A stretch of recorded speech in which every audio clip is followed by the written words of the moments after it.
Jadi saya akan menjelaskan cepat ya.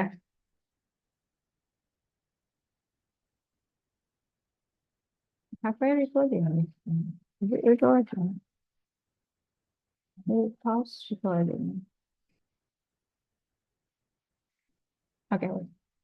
Baik teman-teman, kita mulai mata kuliah kita pada yang hari ini. Jadi di pertemuan sebelumnya, I think we believe we already bicara tentang uh, Porter Dimension Model ya. Jadi sekedar mengingatkan teman-teman, kita sudah belajar SWOT analysis, kemudian Pestel, five forces, competitive matrix, yang akan kita eksplor di pertemuan kali ini. Di pertemuan sebelumnya kita sudah belajar tentang Porter's Diamond Model, which is basically kita akan explore competitive strategy, competitive advantage, dan mungkin getting in depth to Porter's Diamond Model. Nah, kalau Anda bekerja di perusahaan yang paling sering dipakai dari keseluruhan framework ini, tergantung Anda kerja di perusahaan mana ya. Kalau Anda bekerja di pemerintahan, yang paling sering di-require adalah Porter Five Forces, Pestel, dan SWOT. Kalau Anda bekerja di perusahaan, maka keseluruhan dari modeling ini, nanti kita akan belajar framework lainnya, itu Anda wajib untuk paham ya. Wajib untuk paham itu dalam artian Anda tidak punya alasan untuk tidak paham. Karena kalau Anda bekerja di perusahaan, ini adalah basis atau very basic knowledge that you have to know.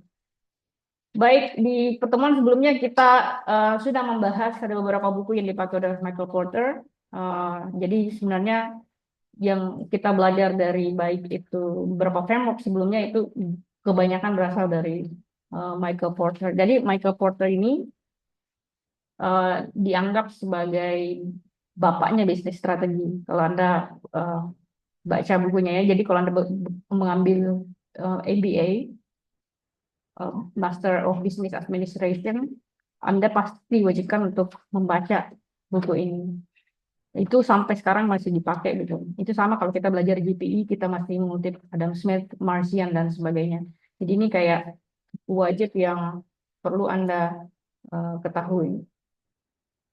Di pertemuan sebelumnya juga kita sudah membahas tentang Porter's Diamond Model.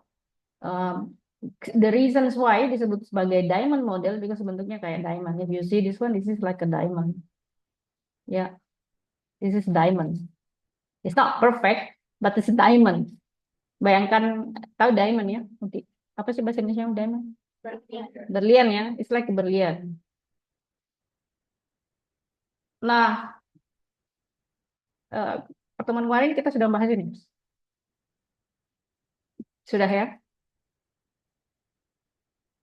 Jadi di pertemuan sebelumnya kita sudah belajar tentang komponennya, which is termasuk misalnya faktor kondisi atau faktor penentu ya, kondisi seperti apa yang menyebabkan industri bisa tumbuh, seperti misalnya natural resources, labor force, infrastructure, kemudian kondisi permintaan atau demand condition, masuk seperti growing domestic market, apakah pasar di dalam negeri itu berkembang atau tidak, kemudian apakah ada permintaan dari luar, jadi even though produksi itu mampu untuk mensuplai kebutuhan di dalam, tapi kalau misalnya dia tidak ada demand terhadap ekspor, berarti kan industri itu tidak bisa berkembang. Dia akan hanya besarannya itu tidak akan bisa ekspansi luar biasa.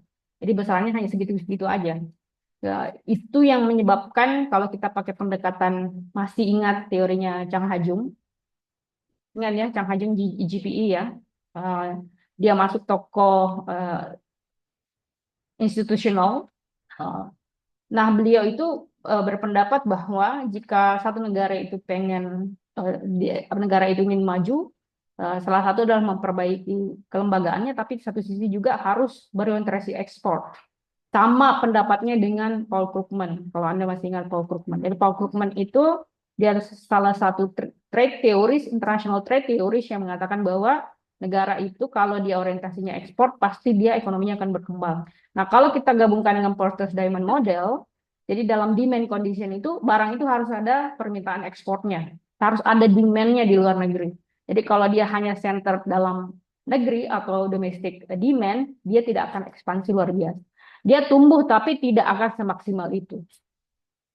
Anda mungkin lihat kayak misalnya Korea Selatan, Jepang, kemudian Cina, ketika dia market di dalamnya atau pasar di dalamnya itu sudah saturated, bahasa saturated itu dalam artian kalau Anda ke Jepang itu semua bisnis sudah ada. mau cari bisnis jenis apapun ada. Nah, itu yang disebut dengan market saturation atau pasarnya sudah saturated. Cari ini kayak bisnis bakso ya. Bakso itu kan jenisnya mau cari bakso beranak 4, 7, 9 kan semuanya sudah ada ya.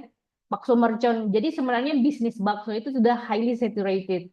Nah, biasanya kalau bisnis dia highly saturated atau sudah sangat banyak pemainnya, saturated juga bisa dikatakan sebagai dia red ocean, dia harus cari potensial new market. Nah, new market itu kalau tidak di domestik, dia harus cari di luar. Itu yang dilakukan oleh Korea Selatan, even though dia pertumbuhan ekonominya 2%, tapi ingat pertumbuhan ekonomi, dia lemparkan ekonomi itu keluar. Dia banyak investasi di Rwanda, di Afrika, itu Korea Selatan sudah ekspansi ke sana, Cina ekspansi ke sana, dan Jepang juga ekspansi. Jadi pertumbuhan ekonomi mereka outsider bagus, mungkin di dalam dia sudah highly saturated. Itu sebabnya kenapa demand condition itu sangat penting. Kemudian kita lihat terhadap related supporting industry atau industri yang mendukung tersebut kita sudah bahas pada pertemuan sebelumnya seperti misalnya supply chain ekosistemnya harus ada, supporting infrastructure-nya harus ada, kemudian kalau kita lihat firm strategi atau strategi dari perusahaan, struktur dan value atau persaingan, ada domestic competition. Jadi pasar yang bagus itu harus ada persaingan ya, tidak boleh tidak ada persaingan. Kapan pasar itu tidak ada persaingan atau tidak competition, pasti produknya jelek, harganya mahal. Itu kuncinya. Jadi semakin kompetitif, barang itu semakin murah dan semakin bagus. Itu sebabnya kalau Anda lihat bakso itu harganya murah dan pilihannya banyak karena terlalu banyak orang yang main dalam sektor tersebut. Nah, kalau Anda juga pengen bermain dalam sektor bisnis yang eh, kalau saran saya, kalau tidak punya kemampuan bisnis yang baik, jangan masuk pada red ocean. Carilah yang orang tuh belum masuk pada sektor-sektor tersebut. Kemudian lingkungan bisnisnya, government policy ya. Kalau lingkungan bisnis, business environment, biasanya adalah kepemilikan dari perusahaan. Apakah perusahaan itu dikelola dengan baik, dimiliki oleh konglomerat atau tidak, dan apakah betul-betul dia dikelola secara manajemen yang bagus atau tidak. Nah, yang sering membuat kita tuh industrinya sebenarnya gini, kalau negara itu pengen bagus, sumber pertumbuhan itu yang memberikan lapangan pekerjaan itu bukan pemerintah tapi swasta. Kalau di Amerika Serikat lihat eh, pengusaha-pengusahanya itu saya selalu bilang mereka tuh profesional. Even though mereka punya anak, anaknya itu tidak disimpan di board. Jadi betul-betul dikasih kepada orang yang mampu mengelola perusahaan tersebut. Kalau di Indonesia kan enggak ya. Nanti kalau misalnya itu dikasihkan ke anaknya, kalau anaknya tidak sekolahnya bagus atau tidak terdidik dengan bagus, akhirnya perusahaannya ya begitu-begitu aja, tidak ada signifikansi atau perubahan dari perusahaan tersebut. Kemudian government policy, kebijakan pemerintah seperti sudah kita bahas, kebijakan pemerintah itu sangat mendukung ya pertumbuhan dari industri. Kemudian government influence seperti misalnya kebijakan pemerintah yang mendukung industri, kemudian ada beberapa praktek dalam birokrasi yang kita sebut sebagai red tape. Red tape itu kayak you mau minta izin bangun usaha, ada uang pelicinnya, ya itu disebut red tape. Atau misalnya kita udah proposalnya bagus, bisnisnya udah jelas, tiba-tiba kita ada pesaing, pesaing itu nyogok pemerintah dia dapat lah, misalnya izin industri itu. Jadi ini yang sering terjadi di kita. Itu juga yang menyebabkan pemain industri di Indonesia itu hanya itu saja, tidak cukup berkembang dengan baik. Dan ini yang encourage itu politisi masuk ke partai politik. Coba lihat di Amerika Serikat tuh yang masuk partai politik itu cuma 2 jenis usaha yang paling banyak. Itu pemilik perusahaan defense, alat perangnya, itu banyak itu masuk di partai politik. Kemudian perusahaan yang memiliki ekstraktif, perusahaan minyak, gas, itu banyak di partai politik. Tapi coba lihat, high added value industry itu jarang masuk di partai politik Amerika. Lihat kemarin Elon Musk tidak masuk dalam partai politik, tapi dia mengendorse Trump ya. Boleh mengendorse, tapi tidak masuk dalam partai. Jadi dia tetap profesional. Jadinya. Siapa yang kalian pilih kemarin? Gubernur siapa yang dipilih? Golput. 1. 2. 2 siapa? Ya Allah. Ah? Oh, dua ini kan yang Parenkun itu ya, Dharma Parenkun itu. Yang tidak percaya COVID.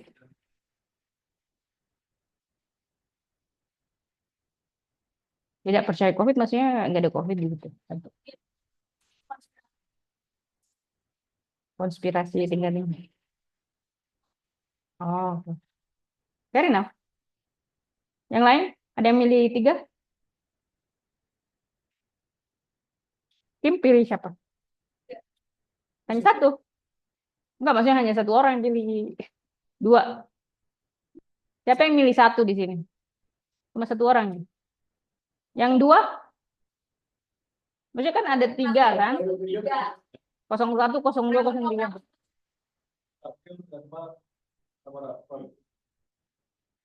Kalau saya kan nggak bisa milih ya. Saya KTP Makassar.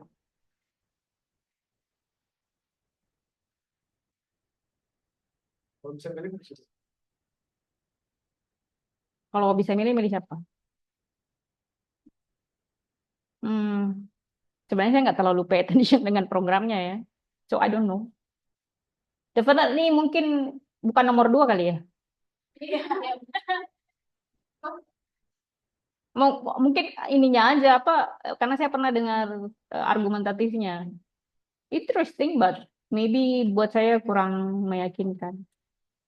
Kalau Jakarta itu kan pemilihnya rasional, majority rasional ya, meskipun ada juga yang tidak rasional gitu.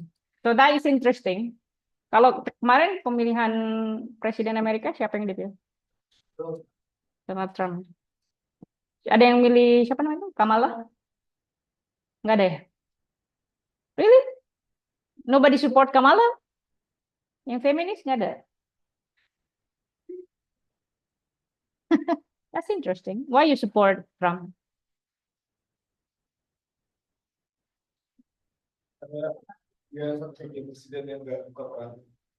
Satu-satunya presiden yang suka Trump.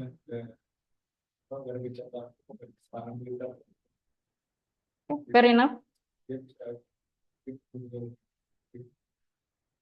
Fair enough. Yang lain? Nggak tahu sama sekali atau nggak. Dia memikirkan negaranya sendiri, jadi dia bukan orang yang kayak gitu kayak Kartines ya. Kita kayak bikin negara lain susah dan menurut saya itu it's fine to do that karena as long as we can um, gain a national interest from that, I think it's very good. Baik, Karen ini realis atau merkantilis? What are you? Pure realis. Very nice. Kayak baik. Nah, sebelumnya sebelum kita lanjut, apakah ini sudah dibahas? Sudah ya? Sudah. Jadi kemarin kalau tidak salah saya sudah jelaskan tentang cost leadership ya, bagaimana kita mengontrol sebenarnya total production itu. Jadi cost leadership itu bukan kayak biaya kepemimpinan, tapi di sini itu cost leadership itu adalah kalau kita memproduksi sesuatu, kita yang memonopoli produksi itu, kita bisa memproduksi dengan baik ya, the best quality product dengan quantity yang besar. Jadi kita apa namanya mengontrol ya, apa namanya istilahnya, leading ya leading dari produksi tersebut. Jadi kalau kita mampu memproduksi barang dan jasa pada harga yang rendah dengan kompetitor kita, sambil kita menjaga kualitas, maka dia disebut dengan cost leadership. Jadi kita fokus pada biaya operasional, efisiensi biaya operasional, dan skala ekonomi yang besar. Jadi kalau Anda sudah belajar political economy, market society, kita berulang-ulang menyebut dengan yang disebut dengan skala ekonomi. Reisas ya, masih ingat Reisas skala ekonomi? Masih ingat, what is skala ekonomi? Economic scale apa? Kim apa, Kim? Siapa yang tahu skala ekonomi? Karen apa, Karen?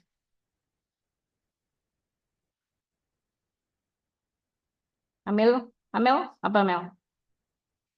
Kevin? Devin? Diljian?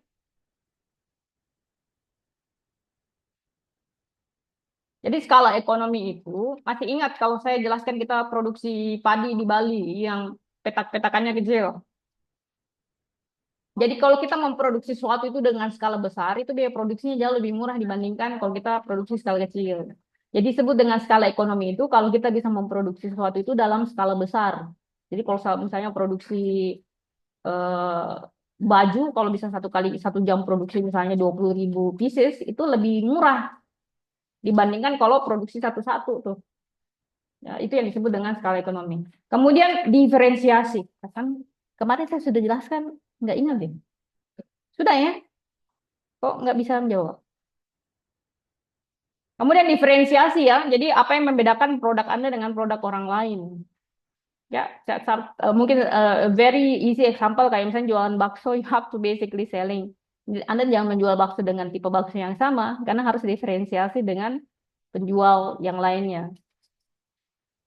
Ya, could be. Atau misalnya sambalnya enak, atau different kind of sambal ya, so people go to your business. Kemudian inovasi. Jadi inovasi itu hanya bisa, syarat inovasi itu ada 2 ya. Pertama, kompetisinya harus banyak. Kompetitornya harus banyak. Kalau kompetitornya tidak ada, Anda tidak perlu cari a new teknik baru karena kan tetap lari sebarangnya. Nah, kalau Anda bandingkan kayak misalnya bisnis airline, pesawat tuh di Indonesia, pemainnya kan cuma kayak Garuda dengan Lion Air ya.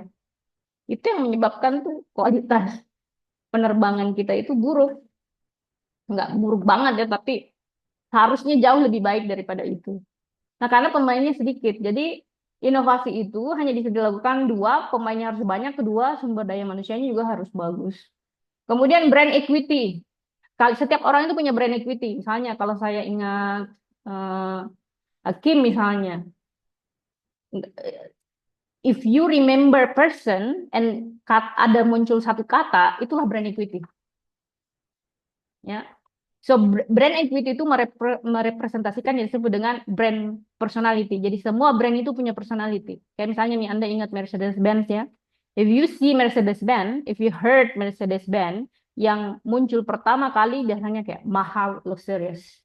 That is the personality. Jadi kalau misalnya ingat misalnya Karen, personality Karen apa? Kalau saya ingat Karen itu kayak misalnya kompetitif ya atau smart.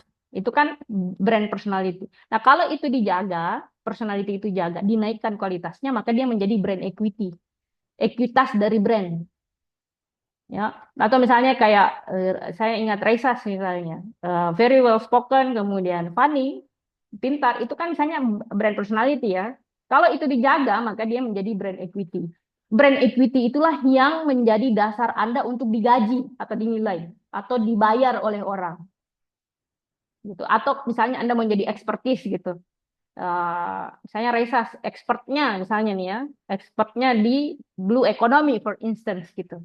Anda bangun reputasi itu selama 5 tahun sampai 10 tahun, itu sudah menjadi equity Anda, ekuitas Anda, atau nilai yang tidak bisa dikuantifikasikan. Do you understand what I mean? Ya, jadi Anda mulai sekarang itu belajar membentuk yang disebut dengan ekuitas merek atau brand equity. Caranya membangun bagaimana? Improve your quality. Anda ini mau dipersepsikan sebagai apa? Ya, kalau saya melihat Devin, yang saya ingat dia adalah teman-temannya malas. Seriously, ya. Jadi ekuitasnya itu personalitinya Anda itu berteman sama orang-orang malas. Jadi ketika saya melihat Anda, brand association-nya adalah ini student yang malas nih pasti. So that is bad. Itu buruk. Kenapa? Karena even though you're rajin, Anda berteman sama yang malas, your brand equity, personality menjadi brand mereka. Brand mereka menjadi Anda. Tetapi kalau misalnya you bergaul sama orang yang let's say punya brand equity yang bagus, Anda kan pasti bagus brand equity-nya. Apa contohnya dalam perusahaan? Coba lihat. Semua perusahaan yang merger dengan Unilever, Unilever nih ya, itu pasti brand equity-nya naik. Ya, seperti misalnya teh Soxro. Teh apa namanya? Apa yang wangi itu? Sriwangi, Sriwangi, Sariwangi ya, Sriwangi, Sariwangi ya. I don't drink tea that much. Sariwangi, Sariwangi ya. Nah, Sariwangi itu kan dulu tidak terkenal dia, tapi karena dia merger dengan Unilever, dia menjadi very bagus brandnya tumbuh dengan baik. Jadi semua brand lokal yang kemudian merger dengan brand yang gede, dia menjadi ekuitas brand yang brandnya itu menjadi kemudian kuat. Sama dengan Anda, nih contohnya, Anda terpilih tiba-tiba menjadi tenaga ahli, menteri, siapalah gitu. Orang akan mempersepsikan Anda, hebat ya dia. Nah, itulah brand ekuitas Anda. Jadi Anda bisa kemudian mentarget gaji saya sekian, value saya sekian berdasarkan dari ekuitas Anda. Jadi teman-teman, building your perception or shaping your perception the way you want to be perceived is very important. How? Kalau you mau harum bergaul sama penjual parfum. Even though you don't sell perfume, people think Anda harum. Kalau duduk samping orang yang smells good, you're gonna smells good even though you nggak mandi. But if you duduk di antara orang yang tidak pernah mandi, even though you shower like 3 times in 1 hour, you still smells bad. That is brand equity. Nah, brand equity is very important. Ya, jadi Anda bisa pakai pada diri sendiri pengembangan karir ke depan, sama Anda bisa menganalisa kenapa satu merek itu mahal sekali. Kayak misalnya Apple is very expensive because the brand equity is very high. Orang pakai Apple itu is not because bisa teks, bisa WhatsApp dan sebagainya. No. Because ada value-nya. Apa value-nya? Kelihatan keren, ya. Kelihatan high class dan sebagainya. Kalau apakah brand kayak Oppo atau Xiaomi nggak bisa melakukan itu? Bisa. Apa yang nggak bisa? Ya, brand equity-nya aja yang berbeda. Nah, that is kalau misalnya nih Anda berdua nih, yang berempat ini duduk di depan. What makes you different? It's the brand equity. Ya, kalian bisa menulis essay, semuanya bisa. Tapi what is your equity? What makes you special than others? Itu yang saya sebutkan. Jadi building itu step by step ya. Nah, kemudian brand equity itu harus ditarget pada segmen pasar yang tepat. You know what I mean? Jadi kalau jual barang itu harus pada pasar yang tepat. Jangan jual ikan di mana tempat yang tidak tepat jual ikan, coba. Di samping penjual parfum. Ya, juallah pada di mana orang cari ikan tersebut. Jangan jual parfum di pelelangan ikan. So, if you want to sell your services, your product, find the niche market, find the market. Jadi, if you want to, jadi brand equity itu sesuai dengan pasar yang kita inginkan. Kemudian customer focus ya, fokus pada customer experience. Saya berikan penjelasan kepada teman-teman semua ya. Experience itu harus meliputi semua panca indera. Meliputi semua panca indera. Apa panca indera kita? Penglihatan. If you buy fashion, kalau beli fashion kan lihat bagaimana kan? Ya, cara kita menilai sesuatu itu pertama kita lihat dulu. Kemudian setelah lihat kita biasanya kan sentuh, feels, touch ya. Setelah touch apa? Kalau pakaiannya nggak bisa di taste, tidak bisa dicap ininya. Itu tidak mungkin tidak function maksimum. Tapi coba perhatikan ya. Kalau masuk di toko yang high brand, setidaknya dia medium brand ke atas, yang betul-betul besar nih company, every time you enter the store, they have different kind of scent. Baunya itu beda. You masuk Sarah, baunya beda dengan you masuk H&M. Musiknya juga berbeda. Ears, panca indera. Coba masuk di PNB, musiknya beda, bau parfumnya beda. Itu beda semua tuh. Kalau mau buktikan Anda ke Kokas nanti, you enter all the stores, and then you perceive, oh ini baunya ini ya, parfumnya ini. Kenapa? Karena ingat, ada yang disebut dengan parfum mewah, cheerful. Itu kan personality ya. Parfum itu kan ada personality-nya kan? Ada cheerful, ada mewah, ada parfum yang baunya tuh murahan. Sounds like it smells like very cheap. Nah, so therefore, kalau kita bicara tentang customer focus, bikin produk, perhatikan ketika kita delivering the product, perhatikan pada senses kita menjual pada orang, experience apa yang kita kasih kepada orang tersebut. Yuk kerja masuk di Bakri kan ada experience the real thing kan. Yuk masuk kampus ini pasti ada sennya. Ada kan? Ada sen baunya. Mereka punya parfum dan itu tidak dipilih parfumnya begitu saja. I mean like they purposely choose that to make you ingat itu.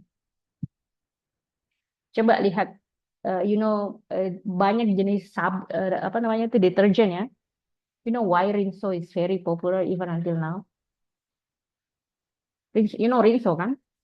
Semua tahu Rinso. You know why it's popular? Because your grandmother using it, your mother using it. You using it because it reminds you of your mother. It reminds you of your memory. Jadi Anda pakai produk itu karena mengingatkan Anda pada rumah. Coba kalau ingat baunya Rinso itu. What do you remember? It smells like home kan? Home is comfort, kenyamanan, di mana kita aman, bisa tidur dengan nyenyak, ada makanan. It's like your comfort zone. That is the reason why Rinso knows kalau saya kasih parfum ini, it's basically makes your brain think, oh this is me, this is home, this is what I want.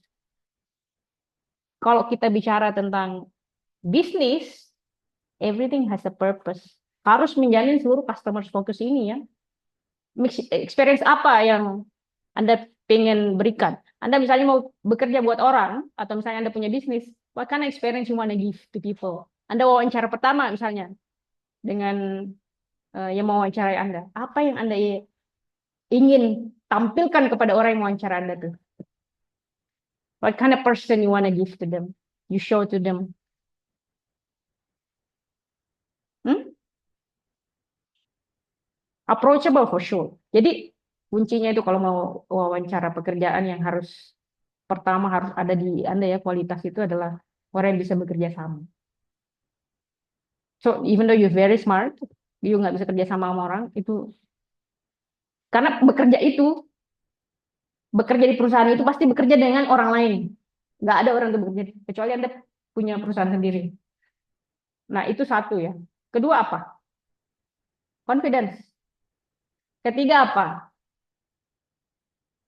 Mau disuruh-suruh. Lu mau, lu bayangin lu merekrut orang, terus nggak mau disuruh. Iya, jadi Anda harus bangun persepsi itu bahwa I'm working here to serve you, not to serve me. Ya, jadi ada tuh beberapa kalau saya lihat di kantor tuh, bukan di sini ya, itu yang anak-anak Gen Z itu kayak dia merasa kayak ini kantor rumah Anda ya. You think I'm your mother? No.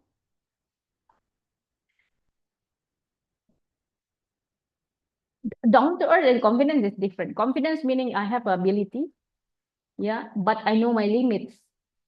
Ya, saya tahu ini tapi yang bagian ini saya tidak tahu, tapi saya mau belajar. Jadi kalau misalnya you see people need help, jadi kalau misalnya tuh even kayak your friend misalnya one team ya, satu tim ya, temannya tidak mampu nih, you have to go to dia bilang bahwa you need help, what can I help for you? Bukan menjatuhkan dia sebagai competitors, karena your boss itu doesn't care. Ya, you only smartest in the room. Kalau you misalnya nggak mampu menyelesaikan pekerjaan dalam waktu yang dibutuhkan, itu ribet. As simple as, kayak misalnya kalian kan fresh graduate ya.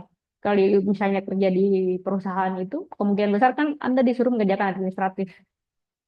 Contoh, mungkin ketahuan, bikin laporan keuangan, misalnya laporan perjalanan. Kalau Anda merasa kayak, saya kan lulusan terbaik dengan GPA 4,0, kok saya disuruh bikin begini? Nasib Anda memang begitu di umur segitu. Kalau nggak mau bekerja seperti itu pada umur sekian, jangan kerja di situ. Jadi pengusaha sana. Ya, ikut udah punya toko tomat, Anda bisa jadi bos. Tapi kalau misalnya you wanna work with people, you harus terima. Kayak contoh, my experience ya, disuruh beli makanan bosnya, upper bos minta, saya mau makan. Terus nggak mau beliin makanan bosnya. Because memang itu kan bukan pekerjaan saya. Terus, what you gonna do in that time? Tidak tertulis di dalam kontrak bahwa you harus belikan makanan bos, tapi what you gonna do? Are you gonna buy or not? Are you gonna offer that? Mari Pak, sini saya bantu. Bapak mau apa? Ingat ya, you bekerja sama orang, first quality is service. Bapak butuh apa? Butuh makanan, Pak, saya belikan. So you care, ya. So when you work, itu berbeda dengan when you study. When you study, when you care is academic performance. When you work, is your service performance. The second is quality of work. Kalau you misalnya dalam kantor tidak ada yang suka, it's over. That is over. That is the reasons why if you see people in higher hierarchy, terutama di partai politik, biasanya yang paling tinggi jabatannya itu bukan orang yang the smartest, it's the most likable person. Gitu. Jadi belajar komunikasi dengan baik. Belajar berkomunikasi itu tanpa menyakiti perasaan orang lain. So you have to study that. Tapi ingat, jangan belajar berteman tapi tidak ada isinya juga, itu percuma. Orang tidak akan respect on you gitu. So you have to be cautious about that. Kemudian quality excellence ya. Kalau kita belajar, apakah Anda bisa mendeliver kualitas sesuai yang diinginkan. Kemudian resource utilization, bagaimana kita menggunakan sumber daya, misalnya sumber daya alam, kemudian sumber daya labor force-nya seperti apa, keuangan, kemudian teknologi dan sebagainya. Kemudian intellectual property, ya. Jadi bagaimana kita memproteksi hasil dari kreasi kita itu melalui paten, kemudian trademarks, copyrights.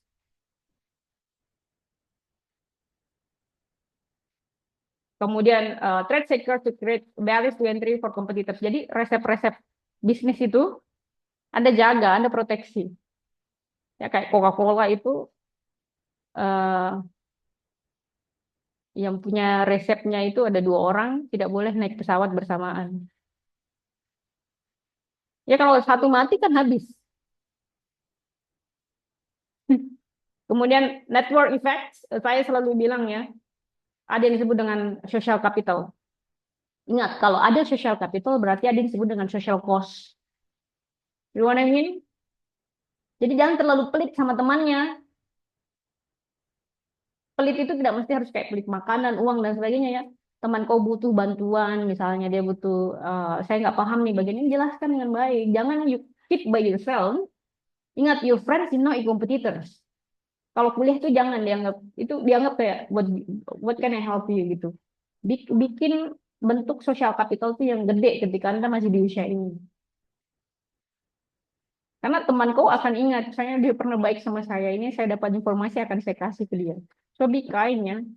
Kemudian supply chain efficiency, bagaimana kita competitive advantage seperti misalnya kita menguasai supply chain, kayak Indomaret itu dia menguasai supply chain, karena dia tokonya ada di mana-mana. Alfamart juga seperti itu. Oke, kemudian skala ekonomi tadi saya jelaskan, geographic advantage ya, wilayah misalnya kayak strategic location kayak Indonesia, dia berada di Australia, di atas Australia ya, jadi kalau dia jalur logistik sangat bagus. Kemudian partnership, Anda mau beraliansi dengan siapa perusahaan itu? Kalau perusahaannya, kalau kalian mau refleksikan pada diri sendiri, Anda mau berteman dengan siapa? That is going to define who you are. Kalau you berteman dengan orang rajin, ya pasti rajin. Kalau you berteman dengan pemalas, ya that's going to be your brand equity. Kemudian sustainable CSR ya. Jadi setiap perusahaan itu punya tanggung jawab sosial. Jadi ada dana CSR-nya biasanya. Nah, itu harus dipakai untuk masyarakat.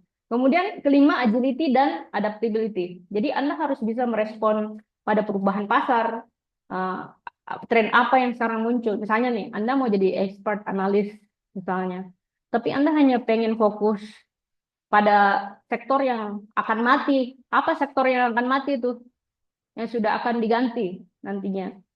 Apa barang yang nanti 5 tahun, 10 tahun lagi sudah nggak ada, sudah nggak dijual. Apa kira-kira? Yang sektor itu pasti akan mati. Apa kira-kira?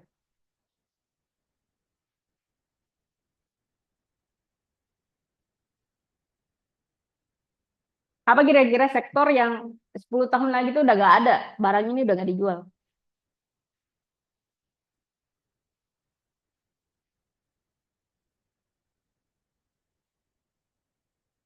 Ya apa sektor yang sekarang ada, tapi mungkin 5 atau 10 tahun lagi sudah tidak ada.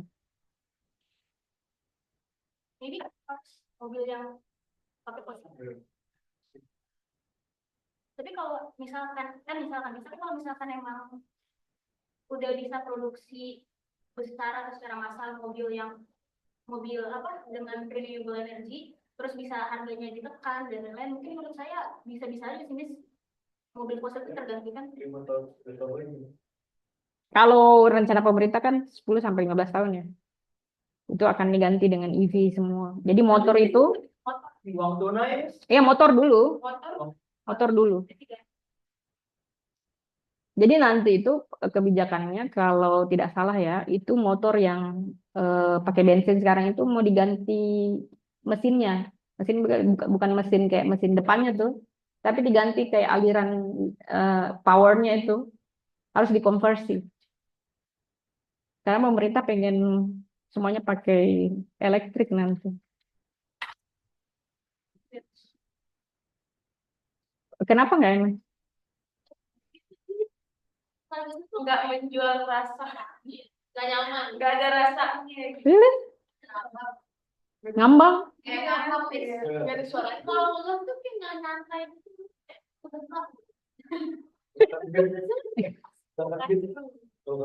Saya nggak pernah coba ya, tapi sering dibonceng.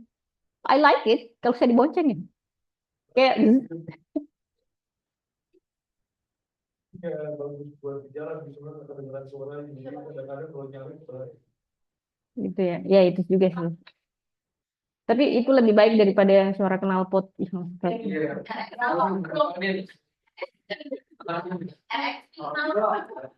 Udah itu berasap lagi.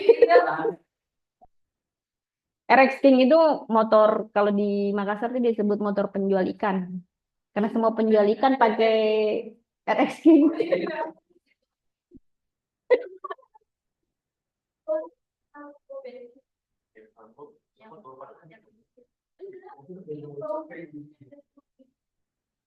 Jadi fokus ya pada sektor yang misalnya nih, if you still want to focus with the fossil, menjadi expert di situ mungkin agak susah nanti. Kalau 20 tahun lagi mungkin sudah di replace by renewable energy.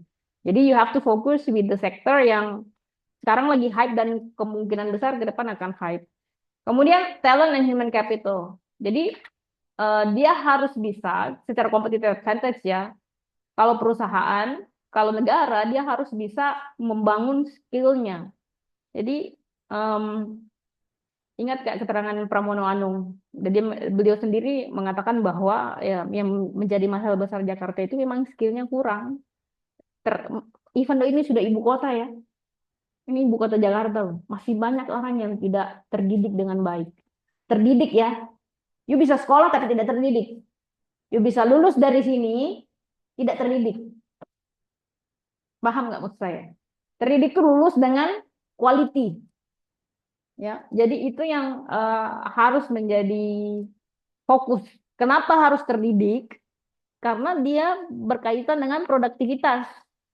Misalnya nih, you boleh satu kelas dulu semua, tapi produktivitasnya belum tentu sama. Ya kan, ada orang yang highly produktivitas.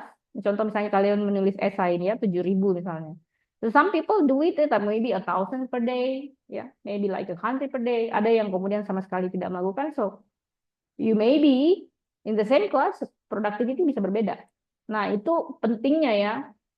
So talent itu ada yang sejak lahir memang ada, Ya ada ya, tetapi talent kalau misalnya juga tidak diasah juga percuma. Itu ada, saya lupa siapa yang mengeluarkan teori ini. Jadi kalau misalnya mau expert di satu bidang, you have to spend it like 10,000 hours.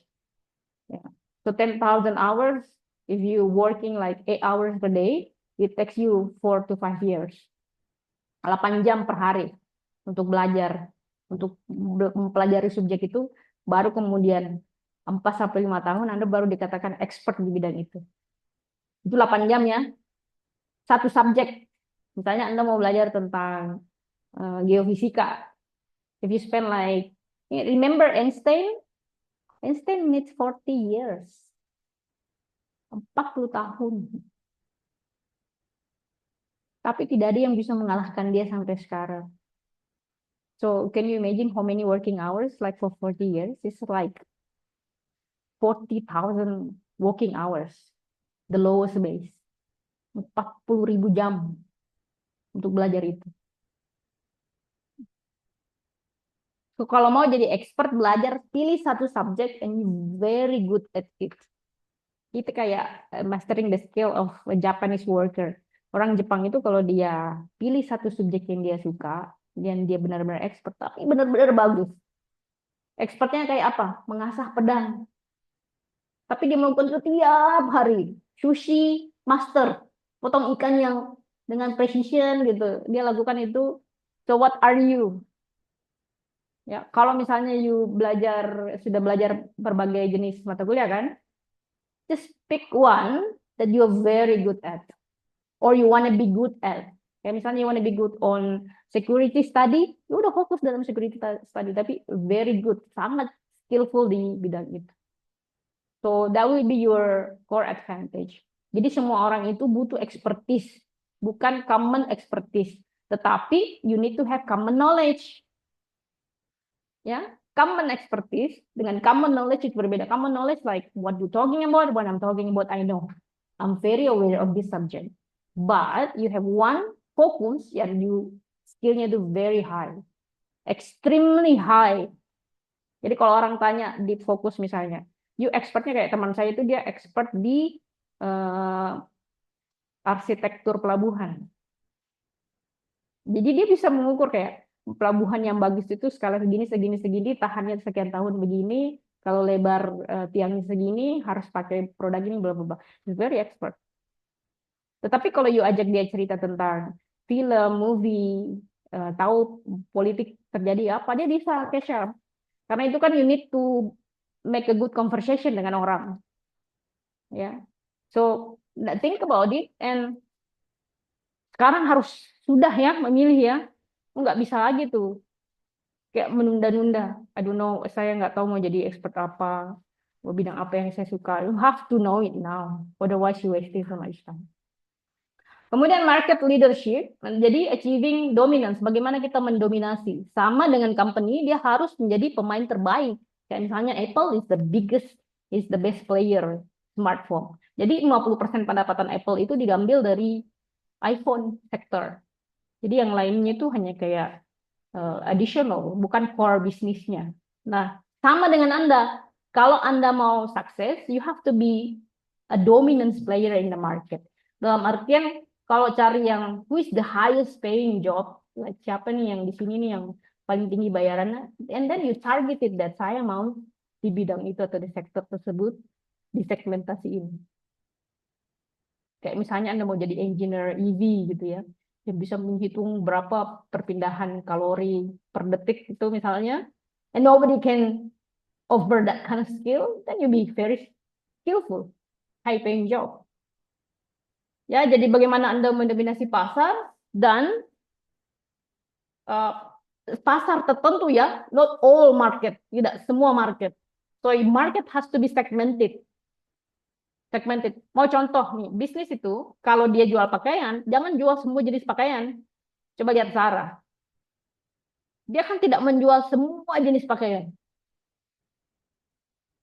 Ya kan? Dia punya segmented tersendiri, misalnya pendapatan berapa, usia berapa, regionalnya di mana. Dia tidak mentarget penduduk-penduduk yang ada di kampung.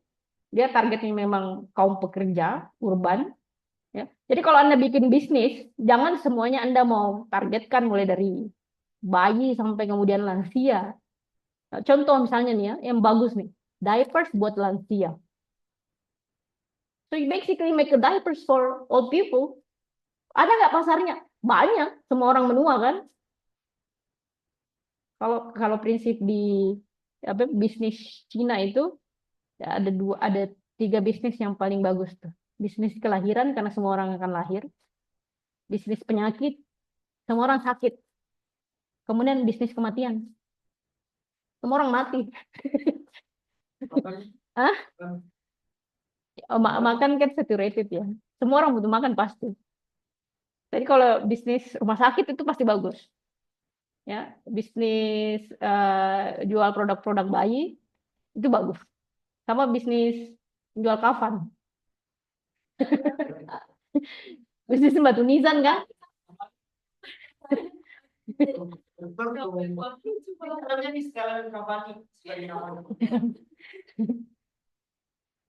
Terus kalau misalnya dokter itu dokter pasien, dia harusnya bahagia apa sedih? Wah, saya nggak bisa menjawab itu ya, saya bukan dokter. Atau maybe different people have a different experience. Kalau saya ke dokter, saya suka bercakap-cakap dengan dokter. Saya masih WhatsApp-WhatsApp dengan dokter. I have kalau saya rumah sakit di sebelahnya. I never go to another hospital. Karena ini yang paling dekat. Also because my insurance cover di situ. Hah? No, it's just like for convenient for me. Dan mereka kan punya my health record ya. So I think it depends with the passion. Like you could be very good at your doctor as long as you have very good communication. I think juga semua kan manusia ya.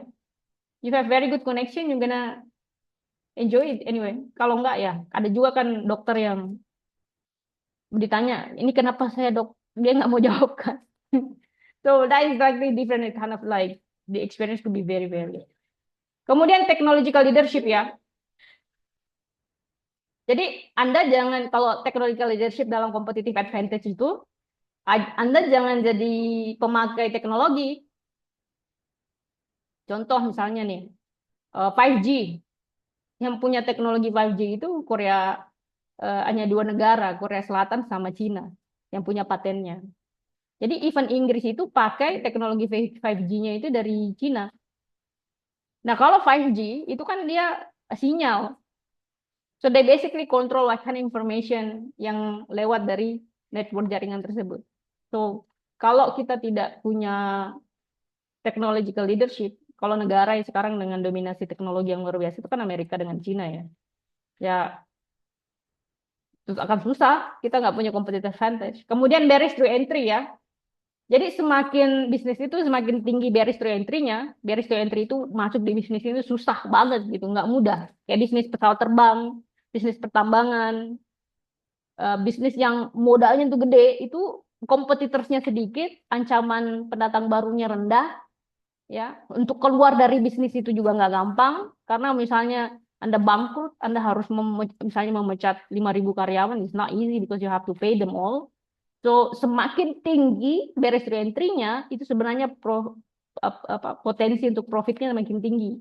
Tapi kalau dia barrier to entry-nya kecil, kayak pedagang siomay, ya profitnya rendah, risknya rendah. I don't know berapa kalau bikin SPB. Hah? Oh, Berapa? kalau 1 M ya? 1 M murah itu.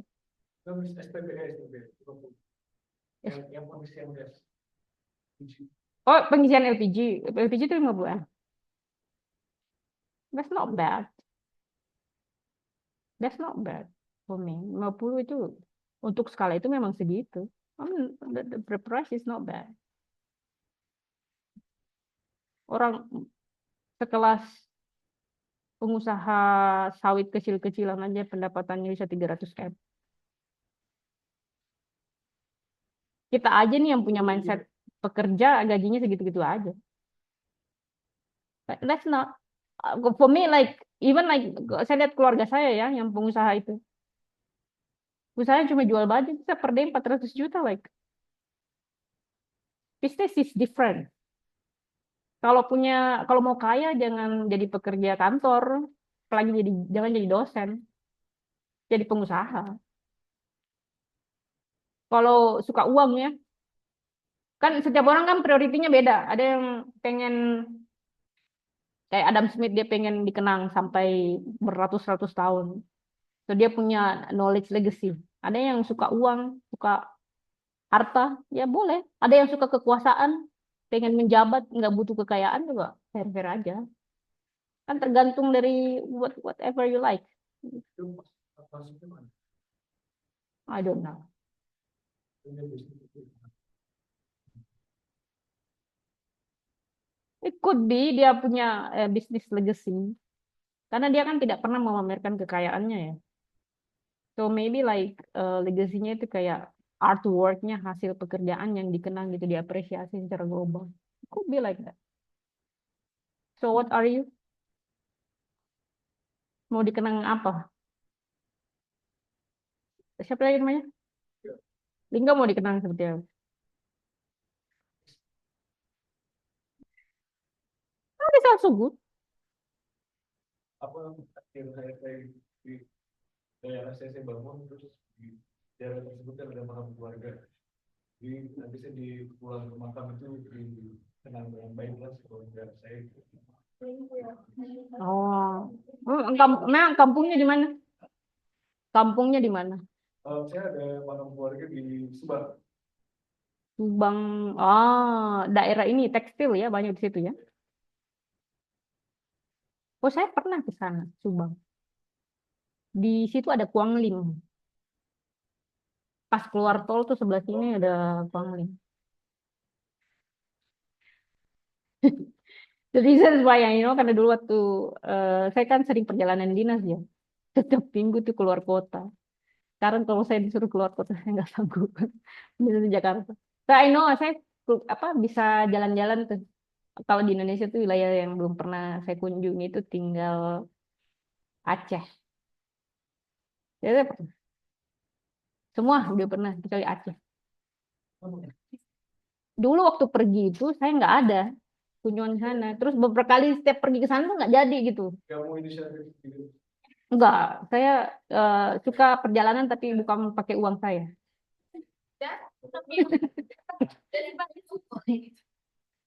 Jadi prinsip saya itu saya akan keliling tapi nggak pakai uang saya. Hah? How? You find a way. Ini udah Kayak misalnya kemarin temannya dia, misalnya nih, I'm gonna turn it off ya.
Oke, kita lanjut ya. Where is it? Oke, berikutnya barriers to entry, kemudian terakhir cultural competence-nya. Jadi memang ada budaya, you like it or not ya. Setiap orang itu kan punya budaya kerja masing-masing ya. Jadi kalau misalnya budaya kerja orang Korea dengan Jepang gitu, on time-nya itu luar biasa. Mau coba Indonesia ya, saya stres. Kalau dia bilang, apalagi teman-temannya dia ini, kalau dia bilang, saya sudah di jalan, itu berarti masih di tempat tidur. Dan OTW, OTW, OTW-nya itu dari kampung mana ke kampung mana gitu. Kita harus menunggu 2 jam gila. Hah? Sama kalian tadi kan, Anda masih di mana parkiran, mana dia?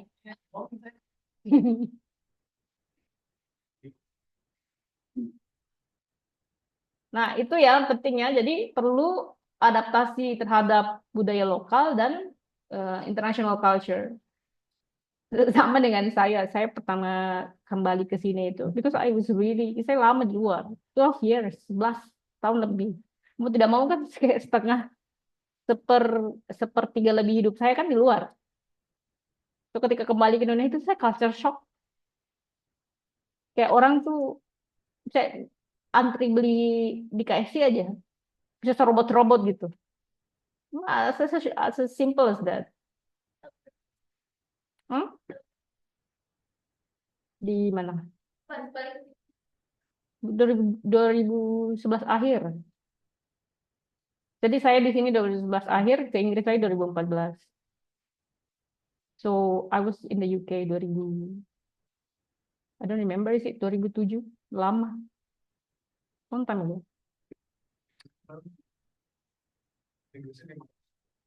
I was in Birmingham and then moved to Oxford, then moved to London. So I stayed in 3 different cities.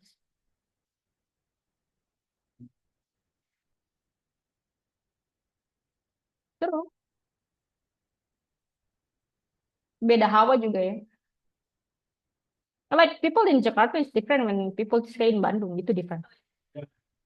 Ya, ya.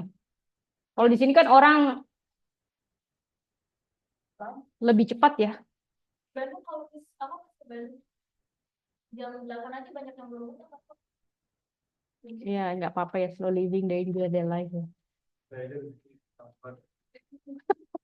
That's Indonesian culture ya. Berserah pada Tuhan, perkuat di doa. Baik, kita lihat competitive advantage-nya ya. Kalau kita lihat competitive advantage di Indonesia itu, kita itu sebenarnya dulu ya, kita penguasa tekstil dan garmen. Karena kan kita eh, industri padat karyanya lumayan besar. Buruhnya itu lumayan murah. Sekarang udah pindah, banyak yang dipindahkan ke Semarang. Jadi kita sebenarnya punya cost of leadership di sektor ini lumayan bagus dulu. Sayangnya sekarang menurun ya. Kemudian palm oil industry. Jadi karena kita punya perkebunan yang gede, perkebunan sawit yang gede ya. Ya, so kita secara geografi itu menguntungkan. Kan saya kayak Sumatera, Kalimantan itu kan banyak perkebunan sawit. Sayangnya di Papua sekarang udah mulai dibuka tuh perkebunan sawit. Tapi saya lebih honest kalau Papua tuh I'm not really agree with that karena kayak sayang lihat utangnya. Like they're so beautiful terus diganti dengan sawit. Even though yang argumennya kan sama kayak sawit kan juga tanaman ya. Bedanya mau utang gitu. So that's the argument as well. Jadi kita bisa mengambil competitive advantage di situ. Kemudian turisme. Jadi turisme kalau Bali itu, when did the last time Bali is overcrowded. Kayak nggak, udah coming, sudah kayak nggak nyaman gitu. Already go to Lombok, enjoy holiday there. Kalau nggak pulang kampung aja lah saya. Nggak jelas. Kalau boleh di Bali banyak yang nggak pakai baju naik motor terus teriak. Oh ya sering. Kalau saya sih itu biasa ya. Tapi kan kayak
kita lihat kemudian contoh kemudian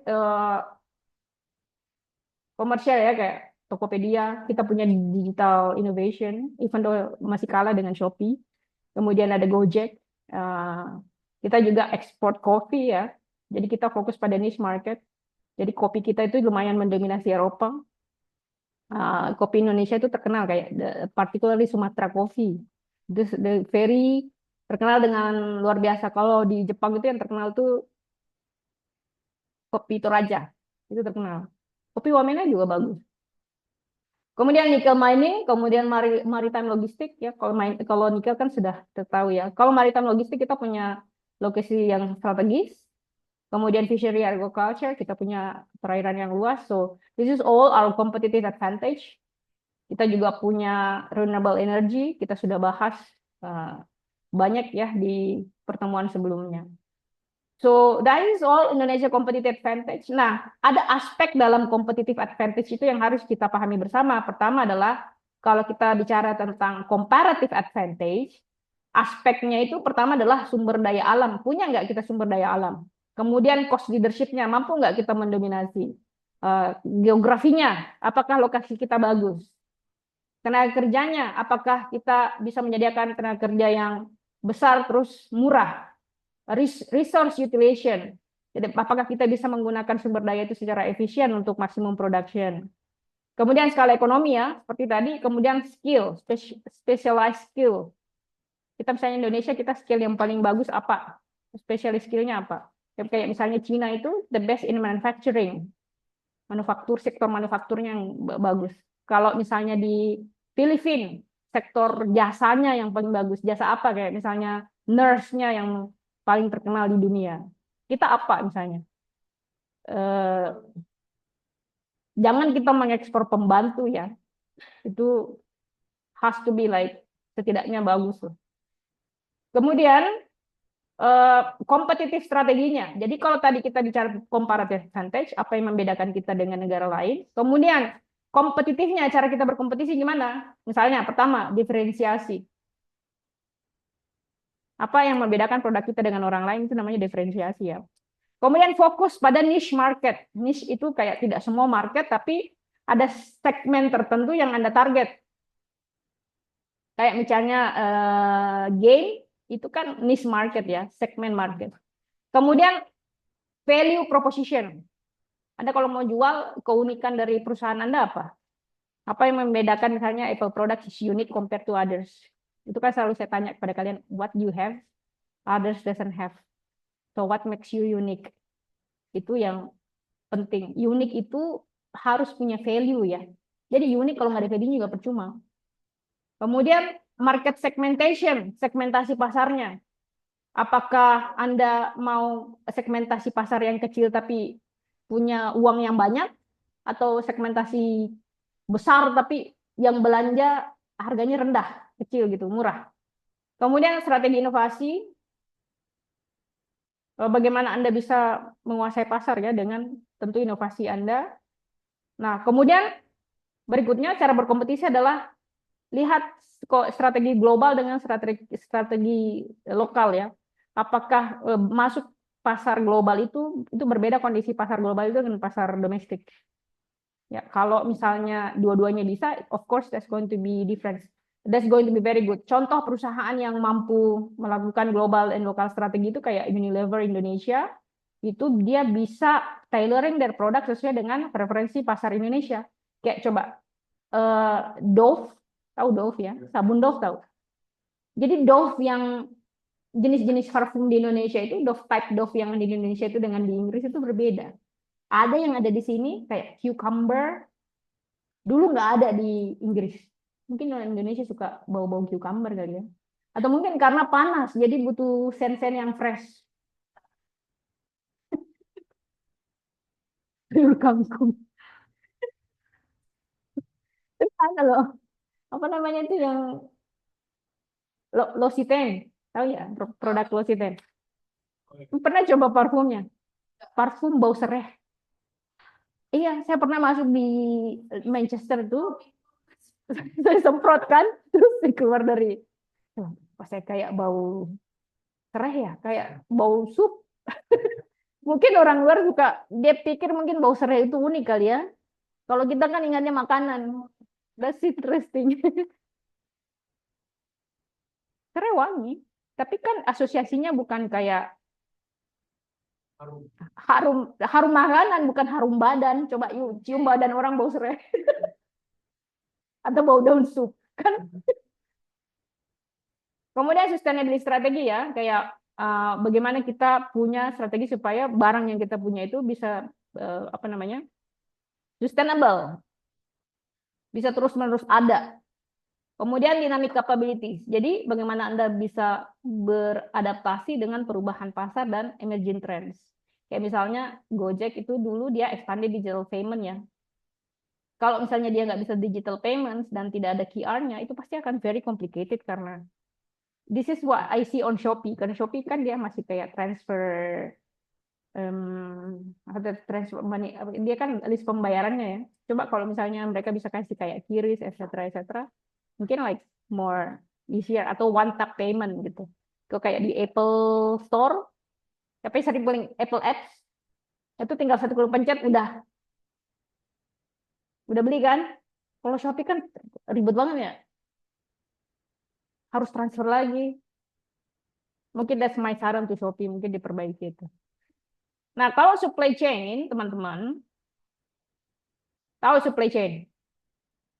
Rantai pasok ya. Nah, rantai pasok itu pertama harus dilihat dari inbound logistik. Inbound logistik itu, tahu nggak ya yang disebut dengan inbound logistik? Jadi rantai pasok itu, barang itu kan tidak mesti harus dijual hari ini. Berarti kan harus disimpan. Jadi kalau dia disimpan, semakin lama dia disimpan, biayanya semakin tinggi. Karena dia disebut dengan storage cost. Ya, jadi itu semua harus dihitung. Misalnya nih, barang yang akan kita produksi ini, ada nggak tempat penyimpanannya? If you see basically kayak Ace Hardware, perusahaan-perusahaan gede ini yang jual kayak elektronik, itu penyimpanannya tuh gudangnya nggak ada di sini, di Jakarta, di luar Jakarta semua. Di mana? Biasanya itu dekat-dekat pelabuhan. Karena dia simpan dulu di situ, nanti setelah misalnya butuh diambil lagi. Karena kalau dia simpan semua di toko, mahal. Mau ditumpuk di mana?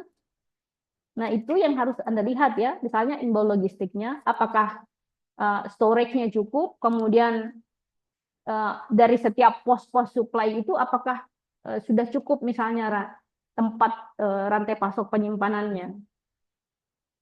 Biasanya ini bisnis yang banyak rantai pasoknya ya. Coba Anda lihat kayak misalnya kalau di Makassar tuh yang saya pay attention tuh kayak misalnya bisnis bahan baku bangunan. Itu mereka punya gudang itu semuanya pasti di luar kota karena gede-gede tuh gudangnya. Kemudian operations ya. Jadi kalau lihat supply chain itu yang dilihat inbound logisnya, kemudian kedua operationsnya. Jadi bagaimana kita mentransformasi raw materials ini menjadi finished product melalui proses manufacture, melalui proses manufacturing. Ini yang nggak ada di negara kita nih yang manufacturing. Kita jualnya semua mentah-mentah. Jadi tidak diproses lagi kemudian dijual. Nah, berikutnya, outbound logistik. Jadi kalau misalnya ini dari in, kemudian keluar, bagaimana kita mendistribusikan barang itu secara efisien? Melalui customers, kemudian melalui retail outlet. Retail outlet itu kayak Alfamart, Indomaret itu retail outlet. Jadi semua yang ada tokonya, itu disebut dengan retail. Paham ya? Apakah warung Pak Kades juga retail? Retail. Semuanya yang menjual receh-receh kecil-kecil itu retail ya. Kemudian marketing dan sales ya. Jadi mempromosikan produk untuk menciptakan demand. Jadi bedakan marketing dengan sales. Apa bedanya marketing dan sales? Kalau marketing selling the value, kalau selling price. Ya, jadi kalau marketing itu yang Anda jual itu adalah value-nya. Anda beli ini, Anda dapat value ini. Ya. Anda beli barang ini, bayar sekian. Itu sales. Jadi sales always dealing with numbers. Marketing doesn't deal with numbers. Marketing doesn't deal with price. They only deals with value. I sell this product because the product has a value for you. Ya, pernah lihat marketing Apple? Pernah? Enggak ya? Pernah. Apa yang didapat dari marketing itu? Dia lebih aman, pas, lebih canggih. Oke. Ya, nanti saya coba tunjukkan ininya ya. Kemudian jasa ya. Jadi menyediakan after sales support. Jadi setelah Anda jual barangnya, kira-kira ada nggak jasa, ada nggak tempat untuk bisa komplain bahwa barangnya ini nggak bagus nih, atau saya mau return dan sebagainya. Kalau produk ada nomor teleponnya, kalau apa gitu. Tapi kan ada juga yang tidak ya. Jadi ingat teman-teman, kalau kita bicara marketing, kita bicara tentang value dan customer satisfaction atau kepuasan konsumen. Jadi kalau kita bicara tentang sales, I don't care you satisfy or not. What I care you pay. That is sales. Jadi bedakan kalau Anda bekerja di sales department dengan marketing department. Siapa yang kerja di marketing di sini? Very good ya. Berarti sudah punya pengalaman ya. Nah, let me show you iklan